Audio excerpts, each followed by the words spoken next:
बालकों की, बेटा बेटियों की शादी सही उम्र में कर देना चाहिए। जैसे हमारे सरकार ने जो विवाह की आयु तय की है 18 वर्ष और 21 वर्ष, शर्मा जी यही है कि बढ़ा दी? अभी यही है, बढ़ाने का चल रहा है ना कुछ? हाँ, अभी पास नहीं हुआ है। तो 18 वर्ष बेटियों की, 21 वर्ष बेटों की। तो 18-20 वर्ष की कन्या हो और 22-23 वर्ष का बालक हो, उस बीच में विवाह हो जाए तो सर्वोत्तम है। क्योंकि अब बेटी की उम्र 28 वर्ष हो गई, बेटे की उम्र 32 वर्ष हो रही है, फिर विवाह कर रहे हैं, तो उनका दाम्पत्य जीवन जो है वो जम नहीं पाएगा। उनकी बुद्धि, उनके विचार आपस में तालमेल नहीं खाएंगे। पहले के समय में छोटी छोटी अवस्था में शादी ब्याह हो जाते थे और वो जीवन पर्यंत अपने संबंध को निभाते थे, क्योंकि उनके उस चित्त पर उनका प्रभाव हो जाता था कि ये मेरे पति हैं। तो उस निर्मल चित्त से वो स्वीकार कन्या कर लेती थी कि ये मेरे पति हैं। उसका चित्त एकदम निर्मल होता था, तब उसने ये स्वीकार कर लिया कि यह मेरे पति हैं।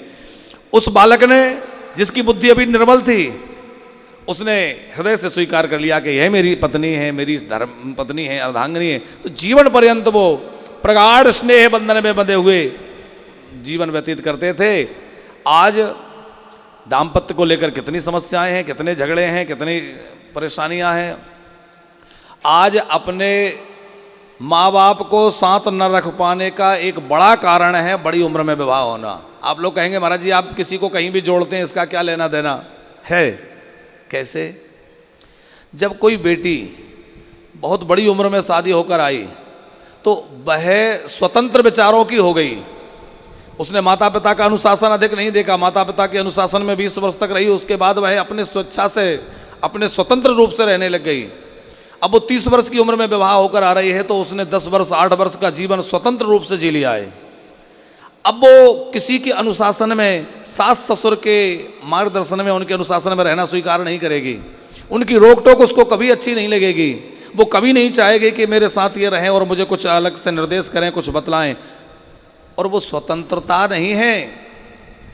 मेरी प्यारी बेटियों, उसको स्वतंत्रता मत कहो कि हम तो स्वतंत्र रहेंगे हमें। अरे स्वतंत्रता नहीं है, बड़ों का हाथ यदि सिर पर हो तो ये जीवन की सबसे बड़ी उपलब्धि है। जीवन में बड़ों का हाथ हमेशा सिर पर होते रहना चाहिए, बने रहना चाहिए।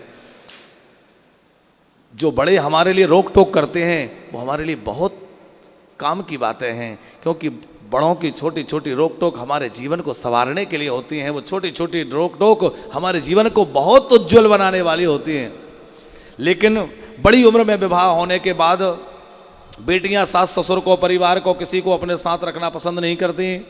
फिर उनका एकल परिवार, सबसे पहला फरमान उनका यही होता है कि अलग रहना है।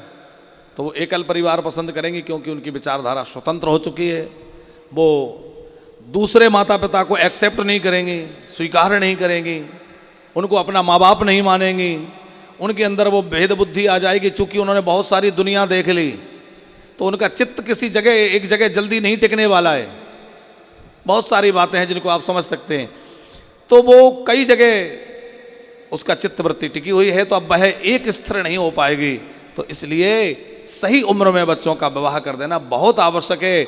जितना आवश्यक बच्चों को पढ़ाना है, उनका कैरियर बनाना है, उतना ही आवश्यक सही समय पर उनका विवाह करना है। क्योंकि हम चाहे जितना पढ़ा लिखा दिए, धन कमाना तो सिखा दिए, लेकिन समय पर शादी ब्याह नहीं हुआ तो उनको जीवन जीना नहीं आ पाएगा, और उनका जीवन दाम्पत्य नहीं बना तो सारा जीवन बेकार जाएगा। इसलिए सही समय पर निर्णय लें, सही समय पर विवाह करें। अभी सब्सक्राइब करें हमारे YouTube चैनल ईश्वर टीवी को और देखिए वीडियोस सबसे पहले।